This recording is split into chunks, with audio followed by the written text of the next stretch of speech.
अयोध्याचं मंदिर अर्धवट अवस्थेत असताना केवळ निवडणुकीत रामाच्या नावाचा वापर करून मतांचा जोगवा मागण्यासाठी पंतप्रधान नरेंद्र मोदी घाईघाईने मंदिराचे उद्घाटन करत असल्याचा आरोप काँग्रेस प्रदेश सचिव शशांक बावस्कर यांनी इंडिया आघाडीच्या बैठकीत केला।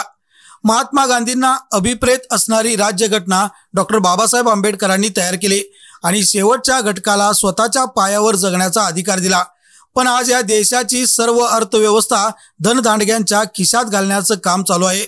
कोल्हापूर जिल्ह्यातील पाणी अडाणीच्या कंपनीला दिले जाते, मात्र आम्हाला पाणी दिले जात नाही। इचलकरंजी हिंदुस्थानात नाही काय असा प्रश्न निर्माण झाला असल्याचेही बावस्कर म्हणाले। पाण्याला विरोध करणारे सत्ताधारी मुश्रीफ आहेत हे स्पष्ट आहे, तर आपल्या लोकप्रतिनिधींची इचलकरंजीला पाणी मिळावे यासाठी अनास्था असून आमदार आवाडे आणि खासदार माने यांनी केवळ बघ्याची भूमिका घेतली असल्याचेही सांगितले।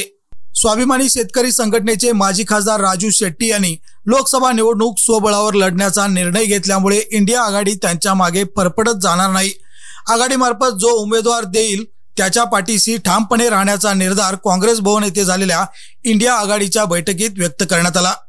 इंडिया आघाडीची विचारधारा सर्वसामान्यांपर्यंत पोहोचवण्याच्या नियोजनासाठी आघाडीतील घटक पक्षाच्या प्रमुखांची बैठक पार पडली। त्यामध्ये काँग्रेस, राष्ट्रवादी, शिवसेना, उद्धव बाळासाहेब ठाकरे, मार्क्सवादी कम्युनिस्ट पक्ष, मँचेस्टर आघाडी, भारतीय कम्युनिस्ट पक्षासह घटक पक्ष आघाडीचे प्रतिनिधी उपस्थित होते। इंडिया आघाडीतील सर्व घटक पक्ष आघाडीच्या प्रमुखांचा लवकरच मेळावा घेण्याचे निश्चित करण्यात आले। बैठकीस माजी आमदार राजीव आवळे, संजय कांबळे, राहुल खंजिरे, मदन कारंडे, संजय तेलनाडे, संजय चौगुले, वैभव उगळे, महादेव गौड, सयाजी चव्हाण, नितीन जांभळे, उदयसिंग पाटील, सागर चाळके, प्रकाश मोरबाळे, दत्ता माने, सदा मलावदे यांच्यासह आघाडीतील घटक पक्षांचे प्रतिनिधी उपस्थित होते। त्या मंदिराचं उद्घाटन अर्धवट अवस्थेत 22 जानेवारीला करण्याचं प्रधानमंत्र्यांनी आयोजित केलं आणि माझं कारण समजून घेतलं पाहिजे। आणि याचं कारण की निवडणुकीत रामाचा वापर करायचा, रामाच्या नावाचा वापर करून मताचा जोगवा लोकांच्याकडे मागायचा, हा धंदा नरेंद्र मोदी आणि अमित शहा दोघांनी चालू केलेला आणि म्हणून ही व्यवस्था उलटून टाकली पाहिजे। ज्यावेळी स्वातंत्र्य मिळवलं आणि स्वातंत्र्यानंतर घटना निर्माण झाली, डॉक्टर आंबेडकरांनी या देशातल्या सामान्य माणसाला, महात्मा गांधींना जो शेवटचा माणूस अभिप्रेत होता, त्या शेवटच्या माणसाला अभिप्रेत असणारी राज्यघटना तयार केली आणि त्याला स्वतःच्या पायावर जगण्याचा अधिकार घटनेच्या माध्यमातून निर्माण करून दिला। परंतु आज आपण बघितलं तर या देशाची सारी अर्थव्यवस्था ही धनदांडग्यांच्या गळ्यामध्ये आणि खिशामध्ये घालण्याचं काम चालू आहे। केवळ अंबानी आणि अदानीचं राजकारण चालावं, त्यांचे खिसे भरावेत, त्यांच्या कंपन्या चालाव्यात, याच्यासाठी म्हणून नरेंद्र मोदी आणि नरेंद्र मोदीची सत्ता या ठिकाणी कामाला। परंतु आमच्या गावात मात्र सुळकुडवरनं पाणी येऊ शकत नाही। आम्ही महाराष्ट्रात नाही का, आम्ही हिंदुस्थानामध्ये नाही का, अशा पद्धतीचा प्रश्न आज इचलकरंजी आणि परिसरातल्या लोकांच्या समोर आज निर्माण झाला। आणि आणण्याची योजना आपण त्या ठिकाणी मंजूर केली। आज त्याला 3 वर्ष झाली, योजना मंजूर झाली, टेंडर मंजूर झालं, सगळं मंजूर झालं, परंतु प्रत्यक्षामध्ये त्या ठिकाणी त्या लोकांचा विरोध असल्या कारणाने पाणी येऊ शकत नाही। आणि आमचे दोन्हीही लोकप्रतिनिधी, मग ते खासदार माने असतील किंवा आमदार आवाडे असतील, या दोघांनी बघ्याची भूमिका घेतल्याशिवाय दुसरं काही केलं।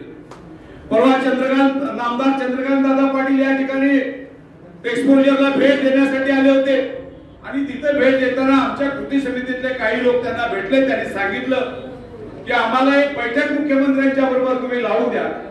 चंद्रकांत दादा उत्तर द्यायला चालले होते, परंतु मध्यंतरी त्याच्यामध्ये प्रकाश आवाडेने हस्तक्षेप केला की योजना मंजूर असताना त्या ठिकाणी आपल्याला बैठकीची आवश्यकता काय। म्हणजे इथल्या आमदारांची पाण्याबद्दलची भूमिका काय आहे? इथल्या आमदारांची पाण्याबद्दलची भूमिका ही नकारात्मक आहे। केवळ मी मजरेवाडी भक्कम करतो आणि ते पाणी इचलकरंजीला पुरतंय, पंचगंगेचं पाणी इचलकरंजीला पुरतंय, मग सुळकुडच्या योजनेची गरज काय?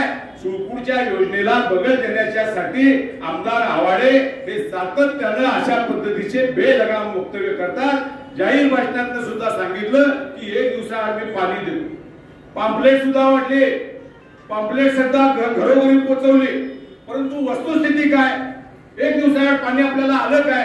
आज आपल्याला 365 दिवसातले केवळ 120 दिवस पाणी येते आणि अर्धा इंची कनेक्शनची 1800 रुपयाची पाणीपट्टी आपण वर्षाची न चुकता त्या ठिकाणी भरत असतो। परंतु याच्याकडे लक्ष न देता या ठिकाणी कृती समितीच्या विरोधात वागायचं आणि या योजनेला बगल द्यायची, कारण तिथे योजनेला पाणी देणारे कोण आहेत? हे सत्तेतले आहेत सगळेजण। समर्जित गाडगे असतील, हसन मुश्रीफ असतील, बाकीचे सगळे असतील, त्या सत्तेतल्या विरोधकांना माणसांना त्या ठिकाणी सुस्कारायचं नाही आणि म्हणून त्यांची लाचारी करण्याचं काम या ठिकाणी जर कोण करत असेल तर त्याला आपण विरोध करणं आवश्यक आहे।